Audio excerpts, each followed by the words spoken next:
Lord, Heavenly Father, thank you so much for today. I thank you so much for bringing everyone here safely despite the rain. I just pray for those who may be sick because of the rain and the weather. Lord, I just pray for healing for them, and I pray that all of us here would also not catch a cold. As we draw near to the end of the school year, Lord, I just pray that you would give our students motivation to be able to finish well and strength as well, Lord. And I just pray that they would be able to enjoy the last weeks of school. And I just pray that you would be able to speak through me today as I talk about the story of Ruth and how really just you are present in our everyday lives. We thank you so much. In Jesus' name, pray. Amen. So a little bit about Ruth before we jump in. So there are two books in the Old Testament and New Testament that are named after women, the first being Esther and the second one being Ruth. Esther is definitely more popular, more widely known because, she has a VeggieTale, and so you haven't really made it if you don't have a VeggieTale about yourself. And so Esther's definitely more widely known, but I think Ruth is really great as well. It's a little bit forgotten about, but I think it's really great for the modern reader because it really speaks to the presence of God in our everyday lives. So we're going to jump into chapter 1.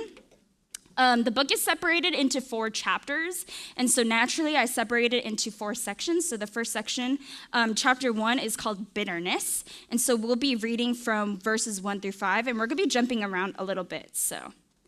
Okay, verse 1. In the days when the judges ruled, there was a famine in the land, and a man of Bethlehem in Judah went to sojourn in the country of Moab, he and his wife and his 2 sons. The name of the man was Elimelech, and the name of his wife Naomi, and the names of his 2 sons were Mahlon and Chilion. There were Ephraimites from Bethlehem in Judah. They went into the country of Moab and remained there, but Elimelech, the husband of Naomi, died, and she was left with her 2 sons. These took Moabite wives. The name of the one was Orpah, and the name of the other Ruth. They lived there about 10 years, and both Mahlon and Chilion died, so that the women were left without her 2 sons and her husband. So the beginning of the passage starts off with an introduction to a particular family. The patriarch of the family, the father, his name is Elimelech, and he is married to Naomi. You want to remember Naomi because she's one of the 3 main characters in this story. The 2 have 2 sons, and they decide to move to the land of Moab because there is a famine in the land of Israel. So in order to survive, they decide to move. Moab is not a part of the land of Israel. It's actually an enemy territory, which shows that they were so desperate to be able to survive through the famine that they moved.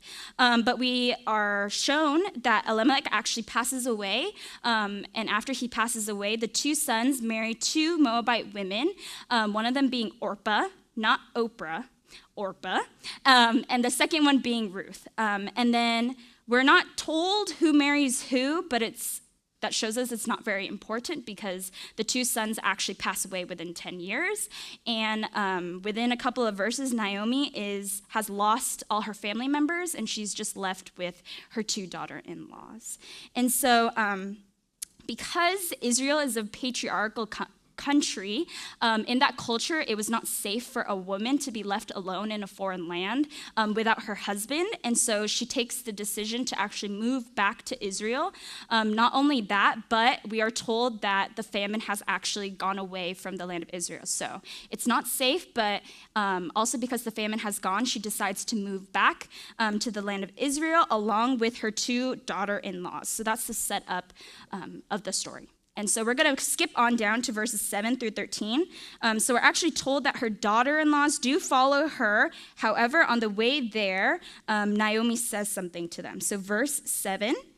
So she set out from the place where she was with her 2 daughter-in-laws, and they went on the way to return to the land of Judah. But Naomi said to her 2 daughter-in-laws, "Go, return each of you to her mother's house. May the Lord deal kindly with you as you have dealt with the dead and with me. The Lord grant that you may find rest, each of you, in the house of her husband." Then she kissed them, and they lifted up their voices and wept. And they said to her, "No, we will return with you to your people." But Naomi said, "Turn back, my daughters. Why will you go with me? Have I yet sons in my womb that they may become your husbands? Turn back, my daughters, go your way, for I am too old to have a husband. If I should say I have hope, even if I should have a husband this night and should bear sons, would you therefore wait till they were grown? Would you therefore refrain from marrying? No, my daughters, for it is exceedingly bitter to me for your sake that the hand of the Lord has gone out against me." And so on their way back to Israel, Naomi stops them, and she actually tells her 2 daughter-in-laws to go back to Moab for a couple of reasons, one of them being that she doesn't have any more sons, and she doesn't have a husband. So even if she were to have a husband and were to have more sons, her daughters the 2 daughter-in-laws would be too old to even marry them.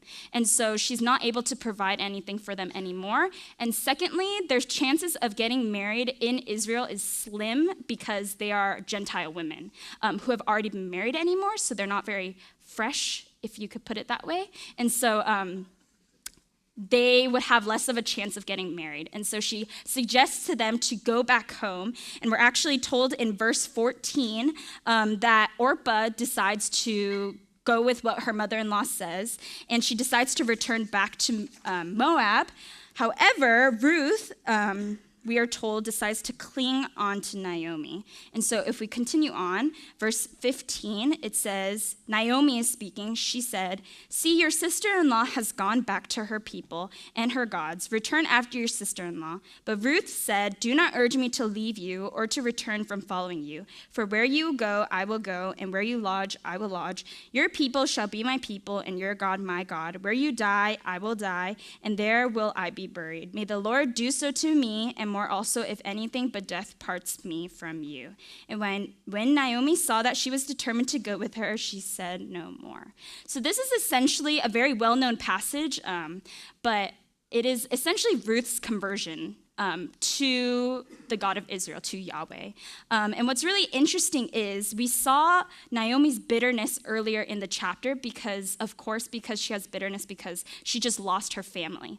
But what's interesting is that Ruth, the Moabite, the Gentile, actually has more faith in God than an Israelite, than her mother-in-law Naomi. And that's very profound because she just converted into this, and she fully trusts that God will take care of her. And it's really a big risk for Ruth to take to follow Naomi, because what if she can't get married? What if she can't have a family? But she decides to take that risk and trust that God will take care of their family. And she follows Naomi back to Israel.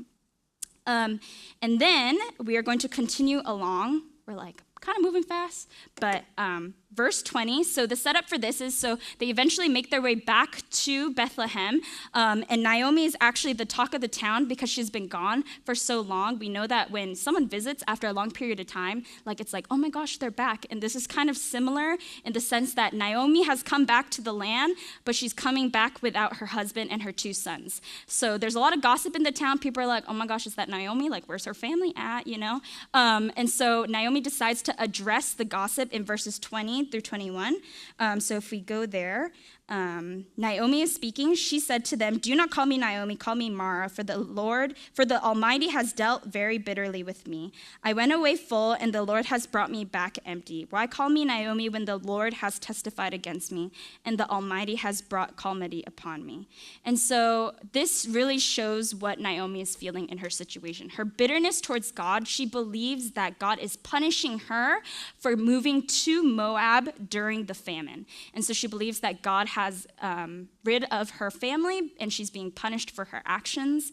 And I think that really you see her bitterness blind her to her situation, because she says she's coming back to Israel empty, but in reality she's coming back with Ruth, who is a loyal daughter-in-law who followed her all the way back. And not only this, but we'll later see that she's actually going to inherit a piece of land. So really she's not coming back empty, but because she's so blinded by her situation, she believes that she's coming back far worse than the situation that she left with.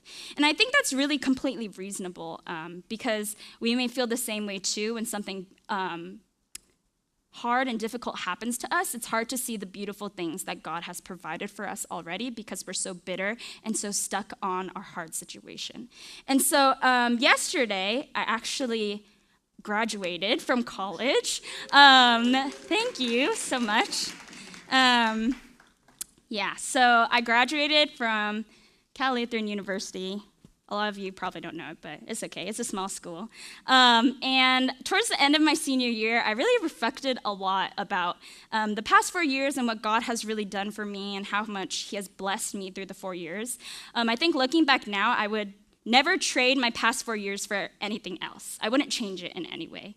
But actually, during this time, 4 years ago, I was going through a very difficult time. So I don't like to talk about it a lot because, I can talk about it now because I'm done with school. But while I was in school, I was a little bit ashamed to talk about it. But 4 years ago, when I was a senior in high school, when I was applying for colleges, I applied to about 7 or 8, but I only got into one school. So I don't like talking about it because I was really ashamed of it, the fact that I couldn't get in anywhere else. And even so, when people would ask me why I chose to go to Cal Lutheran, I would say, I really like the small school feel, and would make something up because I didn't want to say the real reason was because this is the only school that I got into. And I think that during that time, I felt a lot of bitterness towards God because I felt like I was getting punished or God had lost favor in me, in a sense. And I know that during this time as well, I know commitment day has already passed, but for our seniors who might also feel this kind of disappointment in the fact that things didn't turn out the way you had expected, I want to give a little bit of encouragement to you. I know that during this time 4 years ago, when people try to encourage me, saying God has a plan for you, everything will turn out right, that's not really something I wanted to hear in the moment. I just wanted to get into the school that I wanted to. But I want to offer you this piece of encouragement in the sense that back then, I think I felt bitter and worried because I didn't have trust in God. I thought that the university I got into would fulfill my goals. It was determinant on the university, but in reality, if God had not willed it, my goals would have never been achieved no matter where I would have gone. And so during this time of suffering and bitterness and disappointment, God is calling you to turn back to him, to trust in his will, because he is incredibly faithful to those who seek after him. And of course, that is not something, that does not mean all the things that you want God is going to give to you, but God's plan is so much better than anything that we could ever think of. The way that I thought of 4 years ago, the way I wanted my life to turn out, the past 4 years were far better than anything I could have thought of. And it may not be the way you think of, but God's plan is so much better than that. And so that's just a little bit of encouragement to provide during this season. But going back to Naomi's situation in her bitterness, though she is bitter, there's actually a little bit of light that will provide a little bit of character development for the future. So if we go back to verse 21 in chapter 1, she says, I went away full and the Lord has brought me back empty. But what's interesting is, though she is bitter, she recognizes that God is sovereign. She says, and the Lord brought me back. So she is not recognizing that, I brought myself back, but the Lord has drawn me back to him. He has called me back home. And so that is a hope in a sense that despite her situation, despite that, she knows and recognizes that she can never be filled in the land of Moab. Because she could have easily just stayed in Moab, lived her life as a Gentile, and lived her life in sin, but she chooses to return back to Israel, knowing that she can be filled by God again. And so that's a little bit of hope for her and a little bit of character development for the future as we move on. So we're going to transition into portion 2, which is, there we go, called the Redeemer. So chapter 2, we're going to skip over verses 1 through 4, but a little bit summary is, so we're introduced to a new character in verse 1. His name is Boaz. He's the third main character. So the three main characters are Naomi, Ruth, and Boaz, and we're introduced to Boaz, and we're told that he's a relative of Naomi's husband's family. And so that's what we start off with, and then Naomi and Ruth have an interaction. Naomi tells Ruth to go out and glean in the field, and gleaning is not a common word, so I thought I would explain it a little bit. It's a little bit like begging in modern terms. However, you have to work to get it. So essentially, there was a period of time where God had commanded his people the rich people to be generous to those who were poor. And so he told them to leave out the leftovers in the field so that the poor people could come and gather it. So while the rich were gathering their sheaves of wheat, there would be leftovers that would fall off. They said not to clean after that, but allow the poor people to collect it. And so these are just two verses that reflect upon gleaning. And so Ruth goes out to glean in this field, and it's actually pretty risky for her to go out and do that because she's a woman and she's also a Gentile, so she's very susceptible to assault and harassment. But nevertheless, Ruth goes out for the sake of her mother-in-law to be able to provide food for her, and this again shows her loyalty to her mother-in-law. And really, when she's taking this risk, she trusts in God's sovereignty and protection in going out. And so we're going to go on over to verse 5. Verse 5 in chapter 2, it says, "Then Boaz said to his young man who was in charge of the reapers, 'Whose young woman is this?' And the servant who was in charge of the reapers answered, 'She is the young Moabite woman who came back with Naomi from the country of Moab. She said, "Please let me glean and gather among the sheaves after the reapers." So she came, and she has continued from early morning until now, except for a short rest.'" And so we're introduced in this short part to a little bit about Boaz's character. So Boaz is actually the owner of the land that Ruth has come to glean on.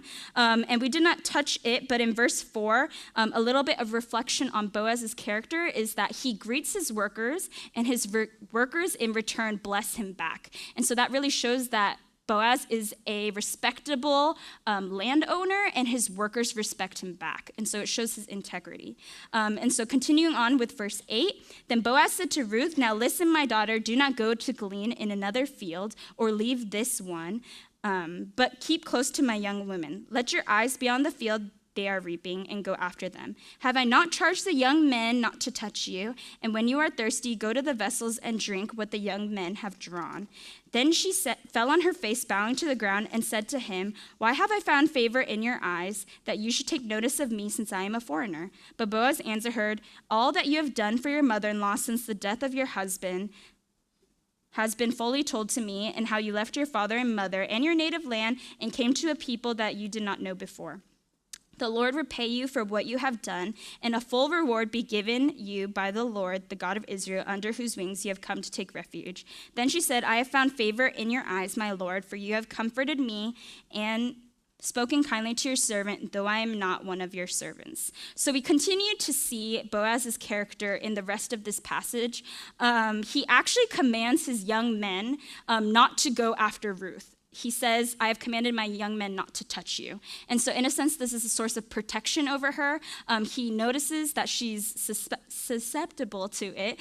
So he commands them to stay away from her. And then he also offers her, "There's water for you to drink if you want it. And feel free to continue to glean on my field. It's all open for you." And that should cause us to kind of like swoon a little, because Boaz is this Prince Charming figure in this story. He's providing this stuff for Ruth when she's lacking. And so when we read this, we should think, wow, this is amazing. Like, this is an awesome guy, you know? And so we continue to see his character, and also the fact that he doesn't take advantage of her as well, because he could have very well, in this situation, take advantage of her, but he chooses not to. He continues to protect her and provide for her because he notices her character, and he's heard about what she's done for her mother-in-law. And I think one thing to note here in this passage quickly is the people we are seeking for our future spouses. I'm 22 years old, and I've been single for 22 years. And so I think more and more about the person I want to marry in the future, naturally. And you all might be thinking the same too, like having interest in people, dating already. But I think that this particular passage really speaks to a counterculture topic of the person you are trying to pursue. I think as I get older, I start to be less interested in the way someone looks, but I look more to their character. My mom and my sister always make fun of me because when I like celebrities, they're like kind of ugly, but they're nice guys, you know? They're like, "Why do you like him?" But I tell them it's because looks go away, but character never goes away. You know, it's hard to change.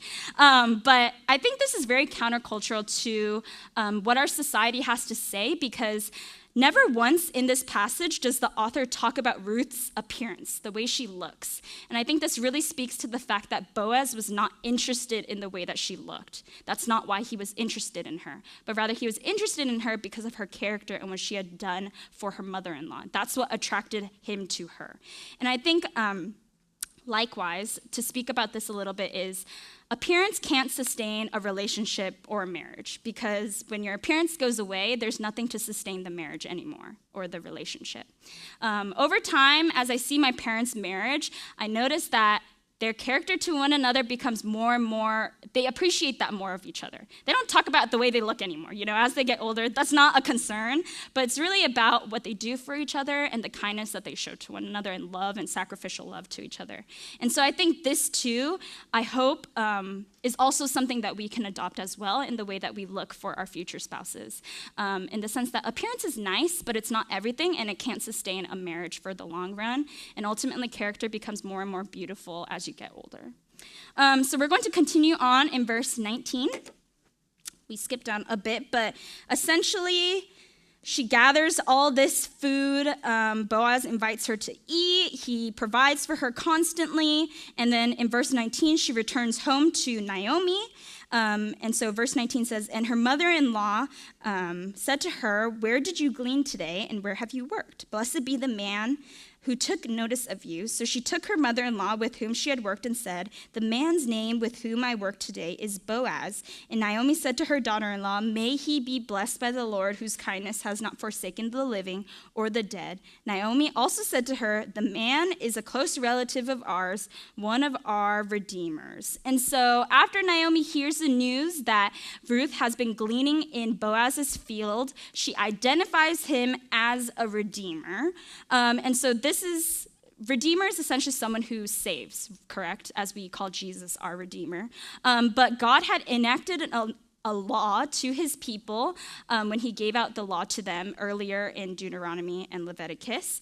And he's basically saying this shows his redeemer-like character to his people in the way that we should also be redeemers to others. And so there's actually 3 ways from the Old Testament that you can redeem a family. So the first way is if a family became very poor and had to sell their land to survive, the nearest male relative had the responsibility of rescuing them from poverty by buying their land and restoring it back to the family. So your closest, if you were poor that you had to sell your land to gain money, your closest relative would have to buy that land and give it back to you. So that's one way you can redeem. The second way is if someone became so poor that they had to sell themselves into slavery, a rich relative had to rescue them by buying their freedom. Pretty self-explanatory. And then the third one is if a man died, leaving his widow without children, the nearest male relative had to step in and marry his widow and enable her to have children so they could inherit their father's property and keep it in the family. So the one we are dealing with is number 3. So essentially because Ruth's husband passed away, because Boaz is a near relative, he would need to marry Ruth so that she's able to have children, and her children are able to inherit the land that they are inheriting from Elimelech, the father earlier that passed away. And so we're dealing with number 3. Boaz is identified as someone who can redeem their family to come in and marry Ruth. And so we know that this is a little indication that there's going to be some planning going on in the next chapter on how to get Boaz to marry Ruth. So we're going to move on to chapter 3, the plan. Naomi's great plan. We're going to read in verses 1 through 5.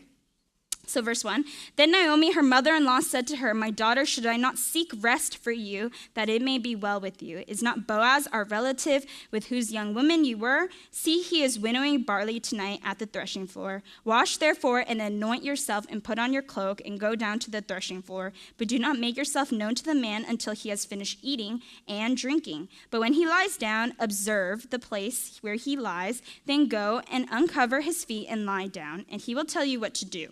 And she replied, all that you say, I will do. So this is a very weird passage because it's not exactly the way you would think you should woo a guy and ask him to marry him by uncovering his shoes, uncovering his feet and laying at his feet.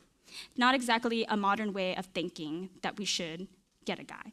But this is Naomi's big plan for her daughter-in-law. She's just telling her, Boaz is going to work tonight. After he's working, he's going to fall asleep on the working floor, the threshing floor. You're going to go and you're going to uncover his feet, and then you're going to lay down at his feet. And it sounds weird, but the uncovering of feet is because during the night when it gets cold, like the morning air, when you uncover someone's feet, the mist and air should wake him up.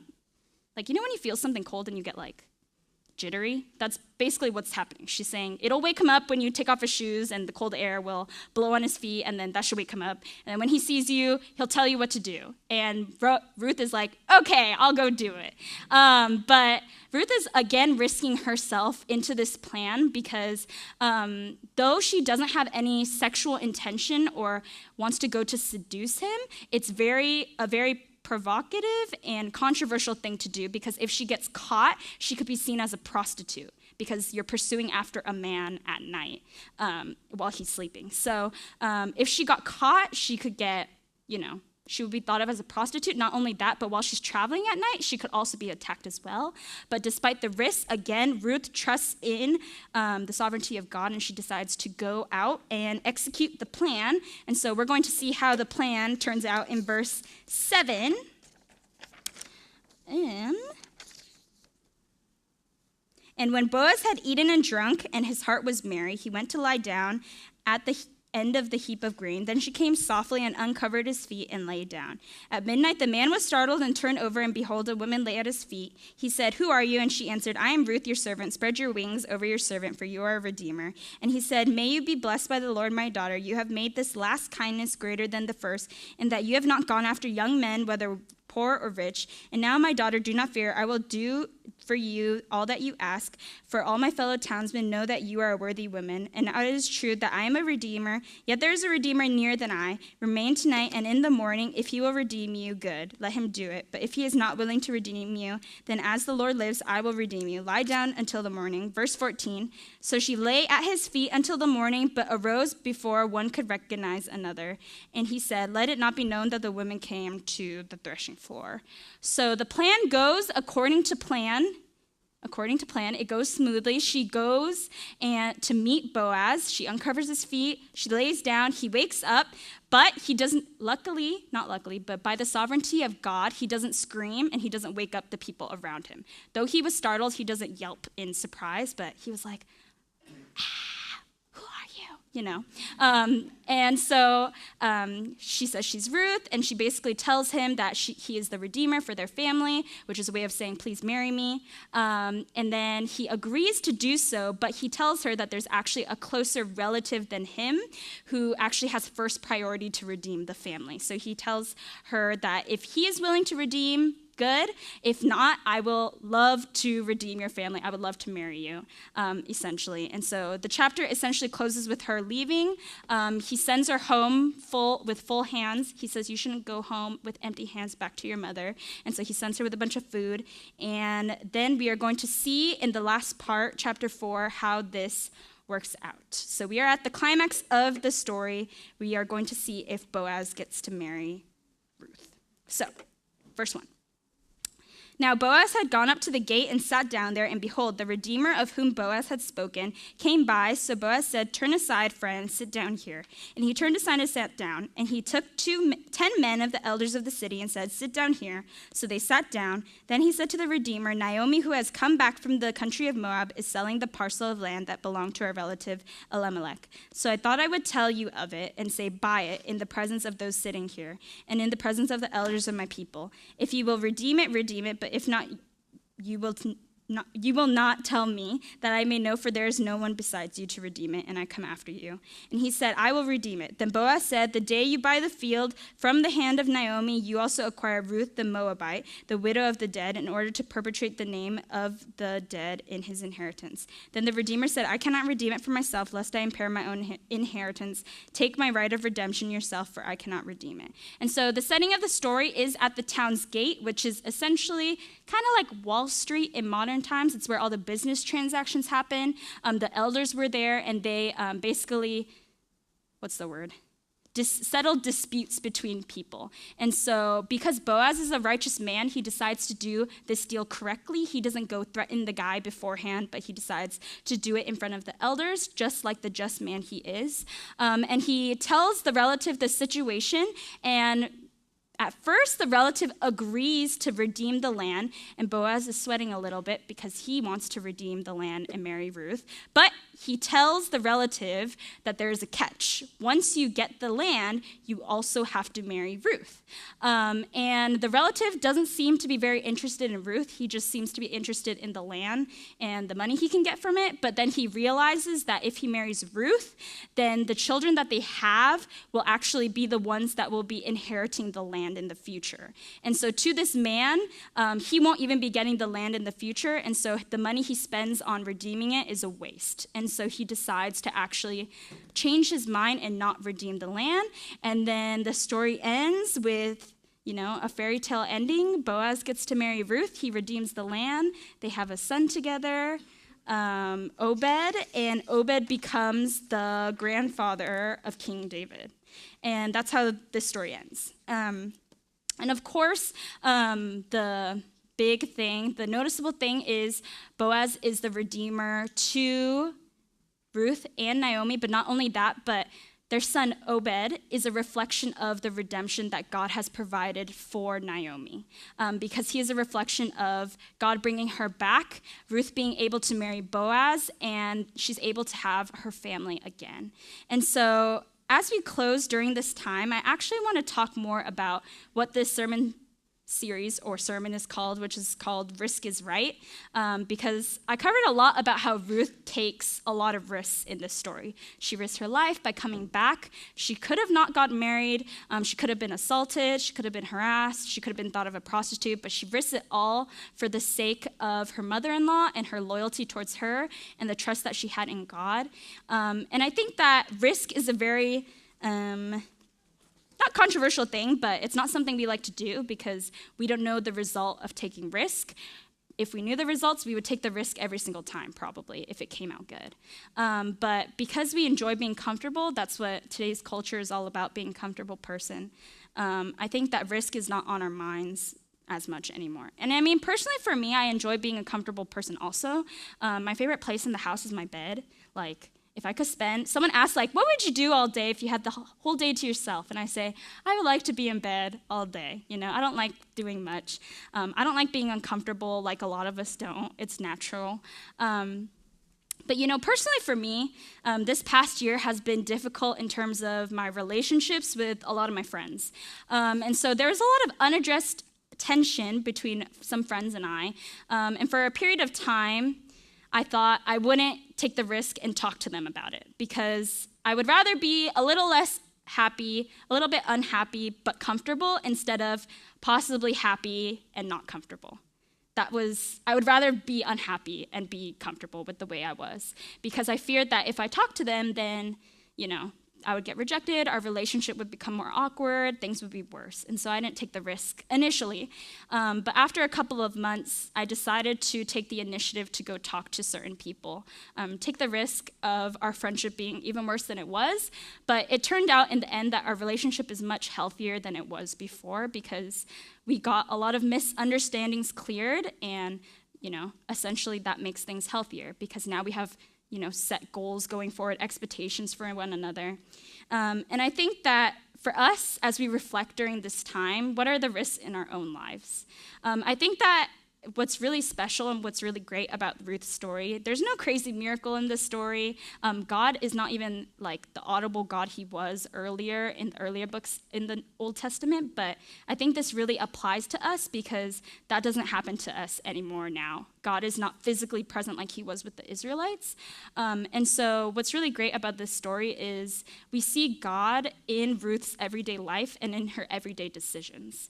And in her small decisions that don't seem like much, they eventually add up. And ultimately, God rewards her risk and her loyalty and her trust in him with a new family. And ultimately, she was a Gentile, but God invites her to be a part of his covenant people. And that's truly beautiful. I mean, it doesn't seem like much in the beginning, but ultimately, in the end, God is faithful to her by her faithfulness. I mean, it's not reliant on her being faithful, but he honors her faithfulness to to him and also to her family, her mother-in-law. And at this time, I want us to reflect on our own relationships in our own lives.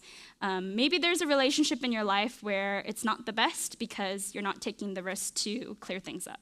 Or maybe there's a person that you notice that's constantly sitting by themselves. You don't know them, but you don't want to take the risk to go talk to them because that's uncomfortable. We don't want to do those kind of things. And we could risk getting rejected or thinking people think we're weird. And so we don't do that either. But can I just say that, in the New Testament, Jesus' disciples took risks daily by risking their lives every single day for the sake of the gospel. I mean, they did not know the results of what they were going to do. They did not know if people were going to convert or not. They did not know if they were going to survive the next day. But ultimately, they risked it because they trusted in God's sovereignty and thought that the gospel was worth it. And they knew that their future home was not here, but in heaven in eternal life with Christ. And so they risked it all every single day. And I think that, we don't risk our lives necessarily every day for the gospel, but I think that we can take small risks every day for the sake of showing love and compassion to the others around us as a reflection of God's character to us. So in 1 John chapter 4, verses 19 through 21, it says, "We love because he first loved us. If anyone says, 'I love God,' and hates his brother, he is a liar. For he who does not love his brother whom he has seen cannot love God whom he has not seen. And this commandment we have from him, whoever loves God must also love his brother." And so this is a testament that Jesus Christ loved us, and in return we love him as well. And as a reflection of what he has done for us, we should also love our brothers and sisters around us. And so I'm going to ask us to close our eyes and just reflect a little bit about this. Ruth's loyalty and her decision to take risks daily for her mother-in-law were extraordinary.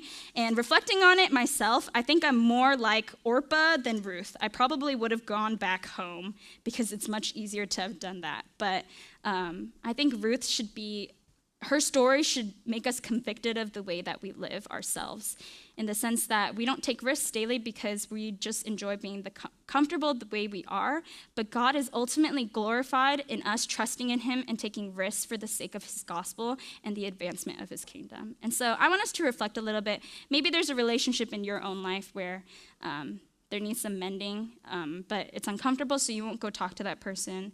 Or maybe you don't want to open up yourself anymore to others because you've been hurt before, and so you close yourself off because you don't want to risk getting hurt again. Or maybe there's someone that you notice that doesn't have a friend, but you don't want to talk to them either because, you could be seen as weird or might get rejected. Or maybe you want to share the gospel to someone, a friend who does not know the Lord, but you don't want to risk things getting weird afterwards. I want us to reflect upon that a little bit.